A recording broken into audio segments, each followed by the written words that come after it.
సావిత్రి గారిని ఆ గెటప్ చేసుకొని అలా రెడీ అయ్యి రీల్స్ చేయాలి. వీడియోస్ చేయాలని ఎందుకు అనిపించిందండి? ఎందుకో ఆవిడంటే అభిమానం నాకు. హ్మ్. ఇంకా యాక్టింగ్ మీద ఉన్న ఇంట్రెస్ట్, ఏదోకటి చెయ్యాలి.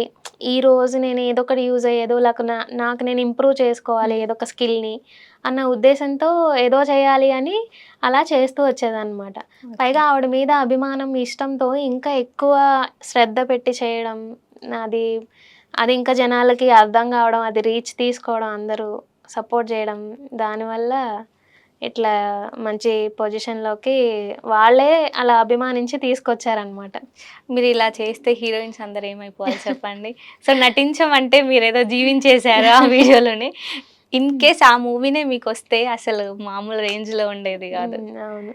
అనుకున్నారా నిజం. ఎప్పుడైనా? అంటే రేంజ్ అని అంటే క్యా మనీ గాని నేను ఇప్పటికే అంటాను. హ్మ్. ఎవరన్నా మంచి రోల్ చెప్పినా మీకింత పేమెంట్ ఉంటుందంటే నాకు పేమెంట్ ఎక్కువొద్దు. నాకు హ్మ్. ట్రావెల్ అలవెన్స్ ఇచ్చినా చాలు. హ్మ్. కానీ మంచి రోల్ కావాలి హ్మ్. నాకు. నాకు నేనెలా అయితే నలుగురికి కనిపించాలి అనుకుంటున్నానో, హ్మ్. అలా మంచి రోల్ రెస్పెక్ట్‌గా ఉండే రోల్ ఒకటి చేస్తే చాలు నాకు. హ్మ్. మీరెంత ఎక్కువ ఇచ్చినా నేను మీరు చేయమన్న రోల్ అయితే చేయలేను. నాకు కొన్ని నాకు నచ్చితేనే చేస్తాను. వాల్యూస్ నచ్చితేనే ఓకే. చేస్తానన్న ఉద్దేశంతో చెప్తూ ఉంటాననమాట. ఓకే.